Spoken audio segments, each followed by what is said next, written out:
جب عزم کر لو نا کسی کام کا فتوکل علی اللہ، پھر اللہ پہ توکل کرنا ہے۔ نبی صلی اللہ علیہ وآلہ وسلم نے فرمایا اے ابو ہریرہ، جو چیز تجھے نفع دے اس کے حصول کے لیے اپنی پوری کوشش کر، سستی نہ کرنا، کاہلی نہ کرنا، اور اللہ سے مدد طلب کرنا۔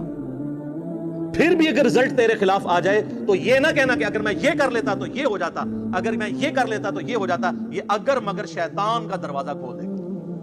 8,500 مسلمان شہید ہوئے، آج ان کے نام بھی ہمیں نہیں پتا۔ ان کی قربانیاں، ان کے بھی بیوی بچے تھے، ان کا بھی مستقبل تھا، لیکن انہوں نے قربانی دی۔ آج ان کی قربانیوں کی وجہ سے اسلام ہم تک پہنچا ہے۔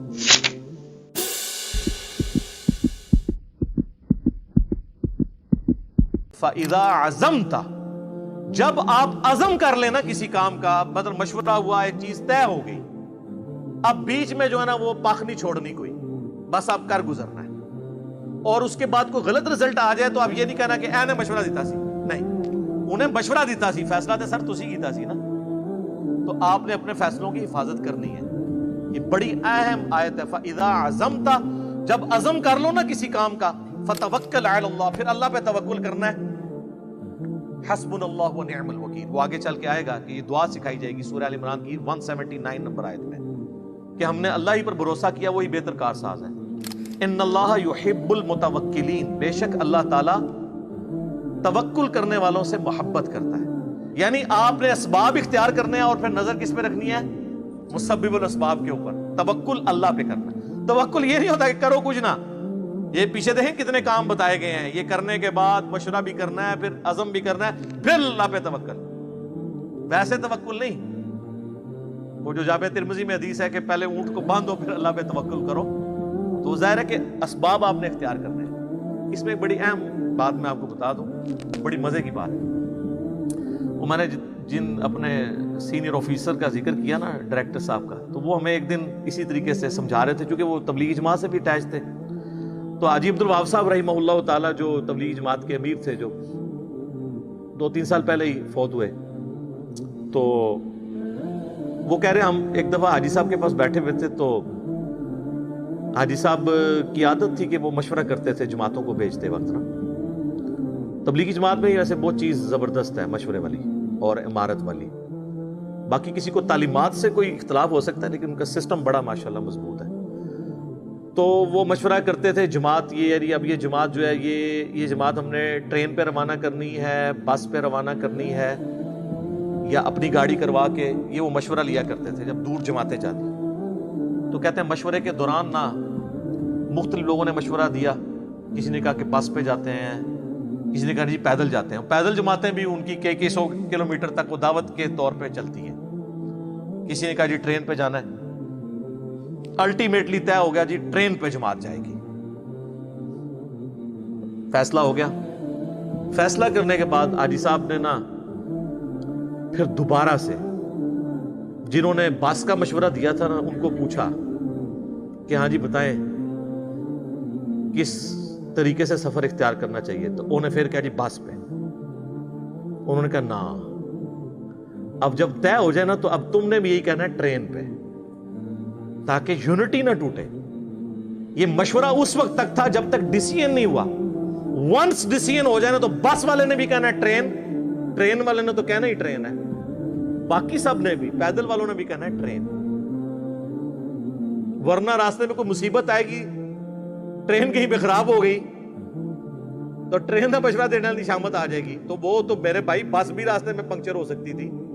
بسیں تو ماشاءاللہ یہاں راکٹ کی سپیڈ پہ چل رہی ہوتی ہے، بس کا تو پہنچنا بھی اس کی پروبیبلٹی بھی کم ہوتی ہے، تو پھر آپ کسی کو یہ تانا نہیں دے سکتے کہ تو مشورہ دیتا سی، وہ اللہ کی طرف سے ہوتا ہے۔ اسی لیے کہا گیا فَإِذَا عَزَمْتَ، جب آپ عزم کر لینا پھر اللہ پہ توکل کرنا ہے، رزلٹ جو بھی آئے۔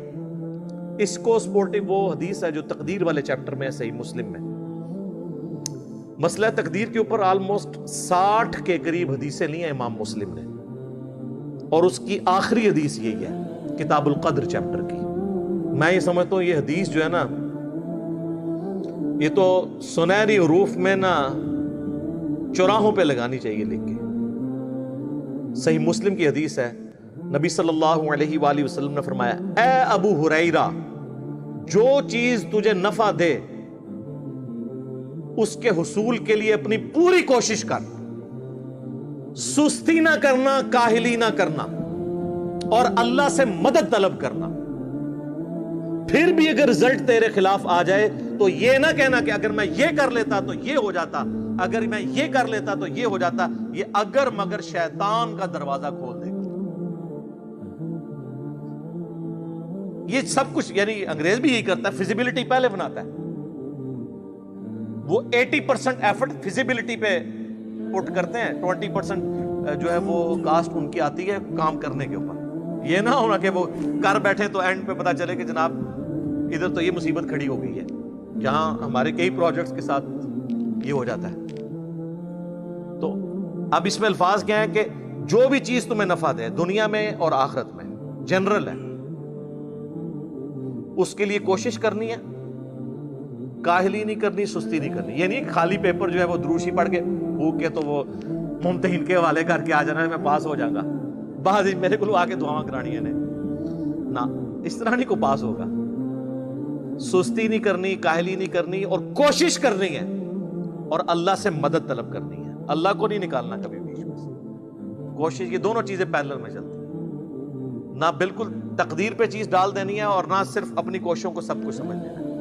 یہ قدریہ کا موقف تھا نا کہ بھئی تقدیر کوئی چیز نہیں، اور جبریہ کہتے تھے کہ جی تقدیر ہی غالب ہے، انسان کچھ نہیں کرتا۔ اہل سنت کا منہج درمیان میں ہے کہ کچھ چیزیں اللہ نے تقدیر کا ساتھ رکھی ہیں، کچھ ہماری کوشش سے جڑی ہوئی ہیں، دونوں سے مل کے ایک رزلٹ نکلتا ہے۔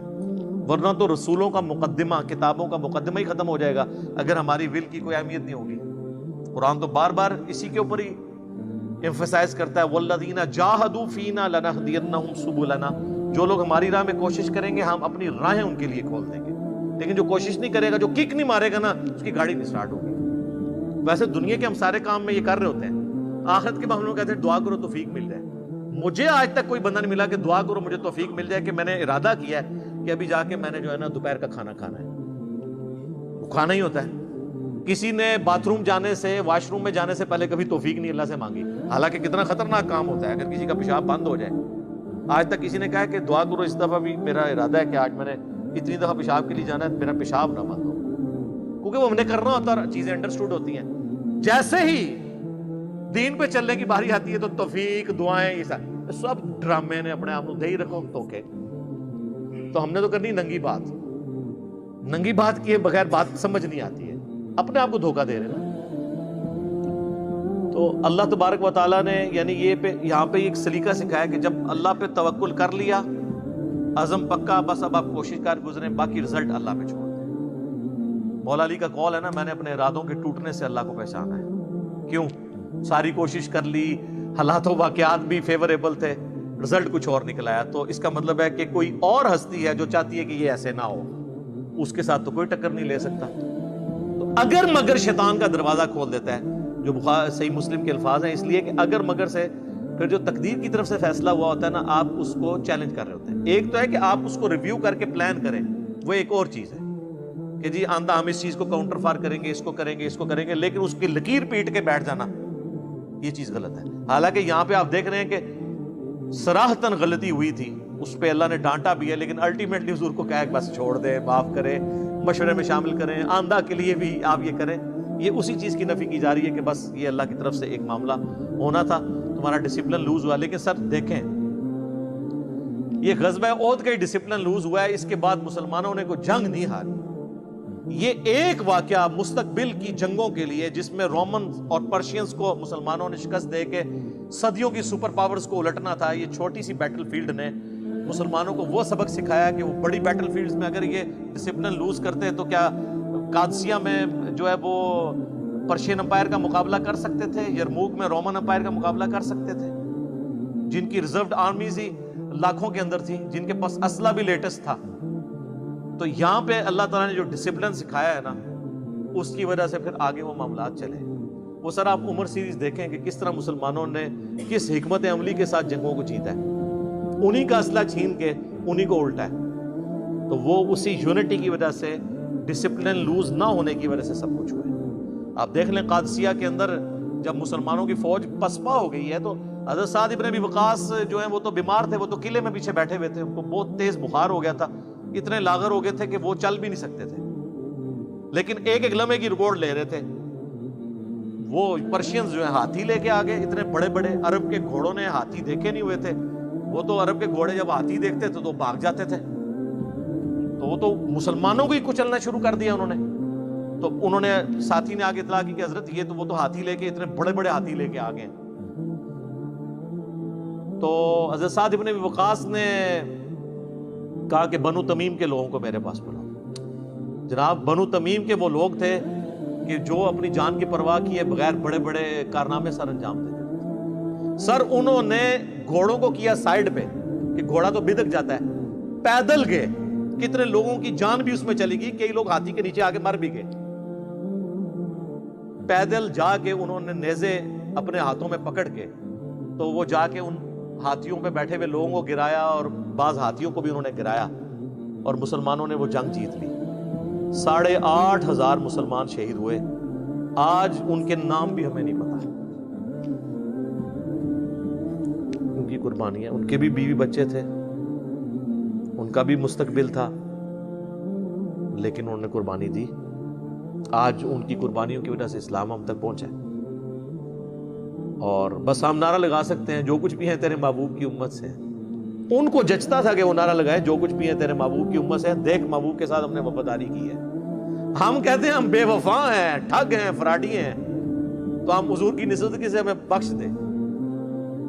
وہ اگر کہتے تو کہتے تھے دیکھ نسبت دی ہے تو ہم پاس بھی لا رہے ہیں اس کو، ہم بالکل الٹ چل رہے ہیں۔ رضی اللہ عنہم اجمعین وعلیہم السلام اجمعین، آمین۔ تو اللہ تعالیٰ فرماتا ہے کہ اللہ تعالیٰ جو توکل کرنے والے لوگ ہیں ان سے محبت کرتا ہے،